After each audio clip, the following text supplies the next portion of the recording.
नमस्ते, image Bengal health care में आप सभी का स्वागत है। गायनी कैंसर में एक बहुत बड़ा बीमारी है ओवरियन सिस्ट और ओवरियन कैंसर। ओवरियन सिस्ट और ओवरियन कैंसर क्या है, क्यों होते हैं, सिम्टम्स क्या है और ट्रीटमेंट क्या है, ये जानने के लिए आज हम लोग आए हैं अपोलो सुपर स्पेशलिटी हॉस्पिटल पे और हमारे साथ है senior gynae oncologist and robotic surgeon Monika Meena. Ma'am, welcome in our Image Bengal health care. Thank you so much. तो बहुत कॉमन है कि लोग कंफ्यूज करते हैं कि ओवेरियन सिस्ट जो है वो ओवेरियन कैंसर ही है, लेकिन नहीं, ओवेरियन सिस्ट जो है वो नॉन कैंसरस या बिनाइन भी होते हैं। तो उसमें होता यह है कि एक एक थैली सा सैक सा बन जाता है जिसमें कि अंदर या तो फ्लूइड हो सकता है, पानी ही हो सकता है, या कई बार ब्लड भर्ती होता है जिसकी वजह से सिस्ट बनता है। अब ये किन कारणों से होता है, ये बहुत सारी चीज़ें होती हैं, ये डिपेंड करता है किस एज में ये ओवेरियन सिस्ट हो रहा है। तो यूजुअली जो यंगर एज ग्रुप होती है या जो आप बोलिए 25 से 30 तक के जो लेडीज़ होती हैं, उनमें अगर कोई सिस्ट बन रहा है, हम जनरली ये सिस्ट पाया जाता है अल्ट्रासाउंड पे, जो बिनाइन होते हैं। कई बार होता है कि उनको कोई सिम्टम नहीं होता, लेकिन जस्ट एक अल्ट्रासाउंड करवाया कुछ वेग पेन एब्डोमेन के लिए या किसी की चीज़ के लिए, और उसमें पता चल गया कि एक ओवरी में सिस्ट है। तो कई सिस्ट जो कि 2 से 3 सेंटीमीटर के सिस्ट होते हैं, वो फिजियोलॉजिकल या नॉर्मल फंक्शनल सिस्ट भी होते हैं, जिसे हम फंक्शनल सिस्ट कहते हैं। हमारी जो अंडेदानी है वो हर महीने जो फीमेल्स में है अंडा बनाती हैं और अंडा को रिलीज़ करती हैं। तो कई बार पीछे एक छोटा सिस्ट छूट जाता है जो कि यूजुअली अपने आप रिजॉल्व हो जाता है, लेकिन अगर वो नहीं होता तो कई बार 2-3 महीने हमने अल्ट्रासाउंड करवाया और छोटा सा सिस्ट मिल गया। सो ऐसे सिचुएशंस में जो फंक्शनल सिस्ट होते हैं उसमें कोई ट्रीटमेंट की ज़रूरत नहीं होती है, उसमें कोई घबराने का बात नहीं है, उसमें कोई सिम्टम्स भी नहीं होते हैं। कुछ सिस्ट ऐसे होते हैं कि जिसमें कि पानी भर के उसका साइज़ बढ़ गया, मान लीजिए 8-9 सेंटीमीटर या 10 सेंटीमीटर। वो केसेस भी कई बार होता है कि वो ज़रूरी नहीं है कि कैंसर ही हो, लेकिन अल्टीमेटली जब इतना बड़ा सिस्ट हो गया है वो जनरली सिम्टम कॉज करेगा। आपका पेट फूलने लगेगा, आपको नौजिया, वॉमिटिंग, उल्टियाँ लगने लगेंगी, वज़न कम होने लगेगा। तो जनरली जब ये सब सिम्टम्स होते हैं कि वज़न कम हो रहा है, भूख नहीं लग रहा, नौजिया, वॉमिटिंग हो रहा है, ये यूजुअली कैंसर की तरफ प्रूव करते हैं। लेकिन जो सिंपल सिस्ट होते हैं, चाहे वो बड़े साइज़ में भी हैं जिसमें सिर्फ पानी भरा है, वो हम जनरली अल्ट्रासाउंड के बेसिस पर या आगे हम सीटी स्कैन कराते हैं, उसके बेसिस पे हम डिसाइड करते हैं कि क्या है क्या नहीं है उसके ट्रीटमेंट में। लेकिन जब कोई भी सिस्ट अगर बढ़ जाता है 4 सेंटीमीटर या उससे ज़्यादा, तो जनरली उसके लिए सर्जरी लगता है, क्योंकि इतना बड़ा सिस्ट जनरली कंप्रेशन सिम्टम्स करेगा, पेट फूलेगा, उसको हम छोड़ नहीं सकते। और चाहे कम ही पॉसिबिलिटी है, क्योंकि वो यंग पेशेंट है, बहुत कम पॉसिबिलिटी है कि वो कैंसर होगा, लेकिन पॉसिबिलिटी है। उसको रूल आउट करने के लिए जब तक हम उसको निकालेंगे नहीं और बायोप्सी के लिए नहीं भेजेंगे, हम नहीं बता सकते। तो एक ये सिस्ट होते हैं जो कि सीरस सिस्ट एडेनोमा या म्यूसिनस सिस्ट एडेनोमा, जो कि बायोप्सी डायग्नोसिस होता है। एक सबसे कॉमन चीज़ें जो रिप्रोडक्टिव एज ग्रुप फीमेल्स में होती हैं, विच इज़ पॉलीसिस्टिक ओवरीज, जिसमें छोटे छोटे सिस्ट बन जाते हैं ओवरीज में, जो जनरली इसमें कुछ ट्रीटमेंट एज एन सर्जरी नहीं लगता है, लेकिन इसकी वजह से उनके पीरियड्स में इरेगुलरिटी होती है, कुछ हार्मोनल डिस्टर्बेंसेस की वजह से वेट गेन बढ़ रहा है या फेस पे हेयर ज़्यादा आ रहे हैं। उन चीज़ों में हमें कुछ हार्मोनल थेरेपी या कुछ मेडिसिन ट्रीटमेंट देना होता है पीरियड्स के पॉइंट ऑफ व्यू से, लेकिन इसमें सर्जरी नहीं लगती है। और ये अमूमन अगर हमारे ओपीडी में 10 या 20 पेशेंट्स आ रहे हैं, तो 20 में से 10 पेशेंट्स को ये प्रॉब्लम होती है जनरली, जो कि ये वही यंग एज ग्रुप जिनको पीरियड स्टार्ट हुआ है टिल 30 ईयर्स ऑफ एज, ऐसा प्रॉब्लम्स रहता है। फिर एक सिम्टम होता है कि एंडोमेट्रियोटिक सिस्ट, जिसमें कि पीरियड्स का ब्लड जो बाहर नहीं निकलकर अंदर भर्ती हो जाता है, जिसकी वजह से इस कंडीशन को हम कहते हैं एंडोमेट्रोसिस। उसकी वजह से वो जो एंडोमेट्रियोटिक सिस्ट होता है वो सिम्टम्स देता है, आपको बहुत ज़्यादा पेन होगा पीरियड्स के दौरान, कॉन्टैक्ट बनाने में या इंटरकोर्स करने में बहुत पेन होगा। ये कई बार इतना पेन होता है कि दवाई वगैरह लेने से भी रिलीफ नहीं मिलता है। सो ऐसे सिचुएशंस कई बार होता है कि पीरियड्स में पेन सभी को होता है, तो हम लोग ये इग्नोर करते हैं कि हाँ ठीक है, लेकिन अगर बहुत सिवियर पेन जो दवाई से भी नहीं ठीक हो रहा है, तो आपको अपने गायनेकोलॉजिस्ट से मिलना चाहिए। और एंडोमेट्रियोटिक सिस्ट में dependent upon the size of the cyst treatment होता है। मेडिसिन से भी कई बार ट्रीट हो सकता है जो छोटे मोटे हैं। अगर बड़ा साइज़ है या ये प्रेगनेंसी वगैरह में जो इनफर्टिलिटी कॉज कर रहा है, या बहुत ही बड़ा सिस्ट हो गया है, या बहुत ज़्यादा तकलीफ दे रहा है जो दवाई को रिस्पॉन्ड नहीं कर रहा, उस केसेस में हमें सर्जरी लगता है। अब चूँकि हम कह रहे हैं कि सर्जरी, तो सर्जरी के नाम से सब घबराते हैं, कोई भी नॉर्मल इंसान है उसको यही लगता है कि सर्जरी मतलब पूरा पेट काट के surgery and all. Luckily medical science ने इतनी इनोवेशंस और टेक्नोलॉजीज़ आ गई हैं कि हम अब ये जो एंडोमेट्रियोटिक सिस्ट की सर्जरीज़ होंगी या फिर इनफैक्ट ओवेरियन कैंसर की सर्जरीज़ भी हैं, जो कि अगर छोटे सिस्ट वगैरह हैं तो हम कंप्लीट सर्जरी छोटे चीरों से, जिसे हम रोबोटिक सर्जरी कहते हैं, उसके थ्रू कर सकते हैं और वो प्रैक्टिकली पेनलेस होता है, उसमें ब्लड लॉस भी बिल्कुल नहीं होता। अच्छा, ये हुई मेनली कॉमन सिस्ट के बारे में।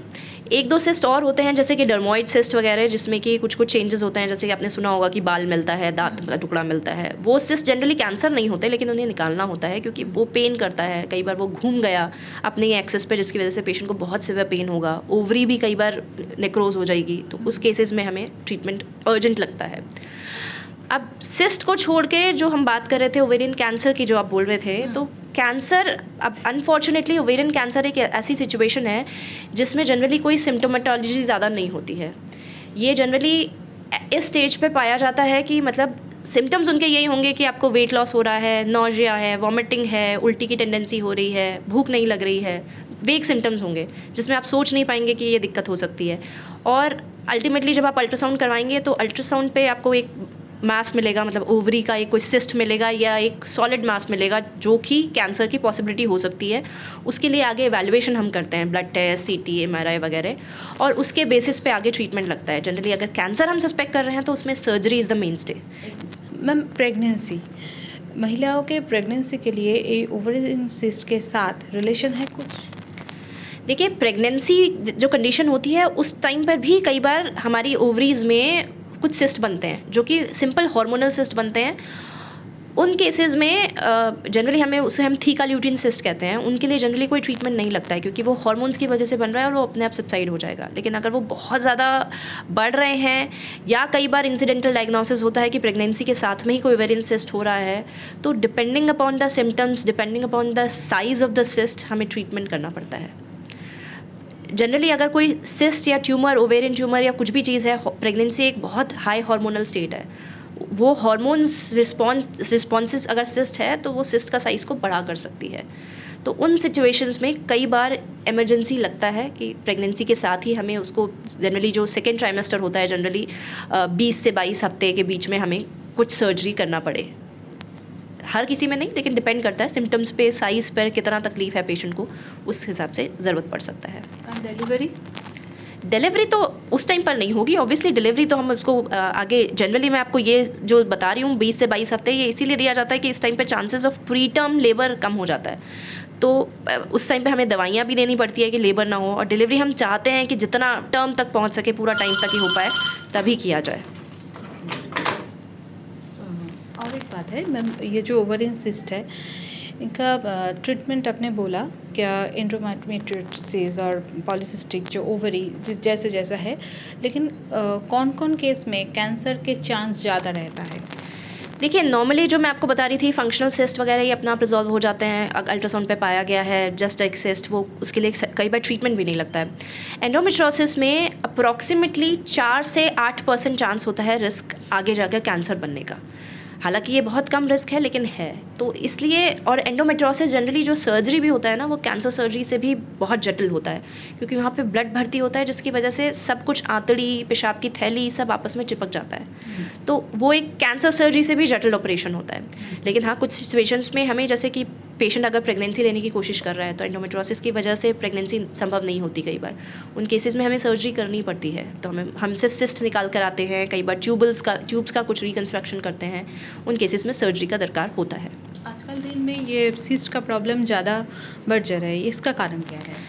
देखिए, सबसे इम्पॉर्टेंट चीज़, ये जो सिस्ट वगैरह हैं, कई सिस्ट जो हैं हार्मोनल डिपेंडेंट होते हैं, और हार्मोन्स का जो इंटरप्ले होता है हमारे शरीर में, वो डिपेंड करता है, सबसे इम्पॉर्टेंट चीज़ जो कि मॉडिफाइबल रिस्क फैक्टर्स हैं और एक नॉन मॉडिफाइबल रिस्क फैक्टर्स। सो मॉडिफाइबल रिस्क फैक्टर्स में आजकल जो है, एक तो खान पान में जो इतना जंक, ये कार्बोनेटेड बेवरेजेस लेना, बहुत पिज़्ज़ा, बर्गर, ये सब का ज़्यादा हो गया, और हम फल सब्ज़ी जो नेचुरल एंटीऑक्सीडेंट जो हैं वो हम बहुत कम लेते हैं। साथ में हमारे लॉन्ग वर्किंग आवर्स हैं, स्ट्रेस का लेवल बहुत बढ़ गया है, the pollution is there, physical activity और एक्सरसाइज जो है वो समहाउ बहुत कम हो गई है, क्योंकि अब आजकल सब लोग कोऑपरेट्स में या कहीं पर भी काम कर रहे हैं ऑफिस में, वो पूरे टाइम चाहे 12 घंटे 15 घंटे काम कर रहे हैं लेकिन वो बैठे रहेंगे कुर्सी पे, तो फिज़िकल एक्टिविटी बहुत ही कम होती है।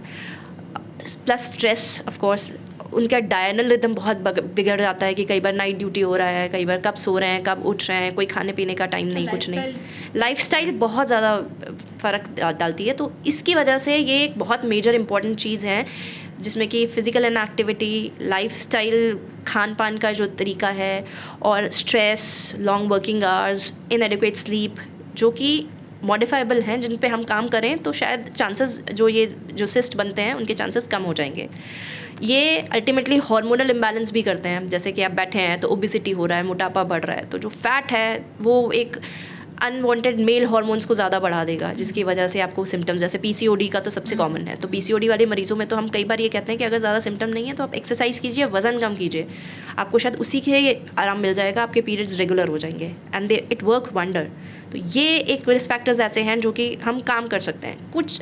अच्छा, इन्हीं की वजह से अल्टीमेटली आपको डायबिटीज़, हाइपरटेंशन, ओबेसिटी, ये सारी हार्ट की प्रॉब्लम्स ये सब होती हैं, ये भी कहीं ना कहीं लिंक्ड हैं कैंसर से। Not only ovarian cancer but also with the endometrial cancer, जो कि यूट्रस का कैंसर है। तो ये सब चीज़ें, लाइफस्टाइल मॉडिफिकेशन सबसे ज़्यादा है कि आप हेल्दी खाना खाइए, आप थोड़ा एक्सरसाइज या वर्कआउट कीजिए, at least 30 minutes of brisk walk कीजिए, जो कि बहुत इंपॉर्टेंट है।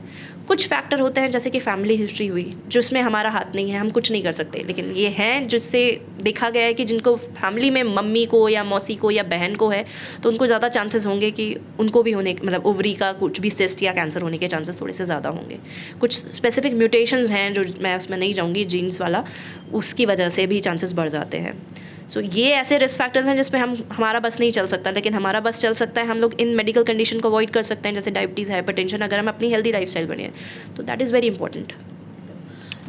लास्टली मैं एक बार आपके पास जानना चाहती हूँ, आपने बोल दिया हर सिस्ट कैंसर नहीं होते हैं, लेकिन जब कैंसर हो जाते हैं वो फुल्ली क्योर हो जाते हैं क्या? देखिए, अगेन ओवरी कैंसर्स में यही एक सबसे बड़ी त्रासदी है कि हम लोगों को जनरली जब पता चलता है तो उनको कोई सिम्टम्स नहीं होते। तो जैसे यूट्रस का कैंसर है, उसमें कुछ सिम्टम्स होंगे जिससे आप जल्दी अगर कॉन्टैक्ट करें तो हम जल्दी पकड़ सकते हैं। ओवरी कैंसर में जनरली सिम्टम्स ऐसा नहीं होता, वेग सिम्टम्स होते हैं, but ultimately ultrasound, CT scan, clinical examination और कुछ ब्लड टेस्ट वगैरह होते हैं जिनके थ्रू हम देखते हैं कि कौन से स्टेज का कैंसर है।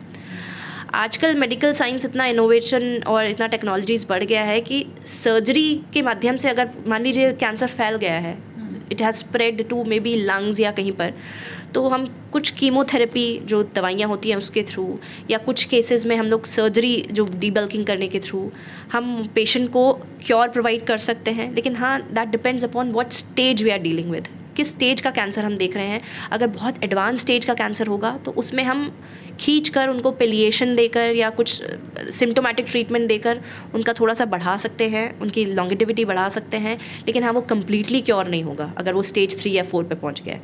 लेकिन वहीं अगर हम ये अर्ली पिकअप कर लें, जैसे स्टेज 1 और 2 का ही कैंसर है, तो हम उनको कम्प्लीटली क्योर भी कर सकते हैं, फिर वो हम हमारे अंडर फॉलोअप में रहें। तो इसीलिए ovary cancer point of view से मैं ये एम्फेसिस करना चाहूँगी कि जो पीरियोडिक हेल्थ चेक्स हैं, आजकल ये एक बहुत अच्छी चीज़ हो गई है कि एम्प्लॉयमेंट में जो ये पीरियोडिक हेल्थ चेक्स होते हैं तो उसमें अल्ट्रासाउंड किया जाता है रूटीनली, तो अल्ट्रासाउंड में ही ये पिकअप होते हैं कि सिस्ट है या नहीं है, तो उसके हिसाब से हम जल्दी उनका ट्रीटमेंट शुरू कर सकते हैं, बशर्ते कि वो स्प्रेड ना हो। मतलब थैंक यू मैडम। आप सभी ने सब्सक्राइब कीजिए Image Bengal health care. Thank you.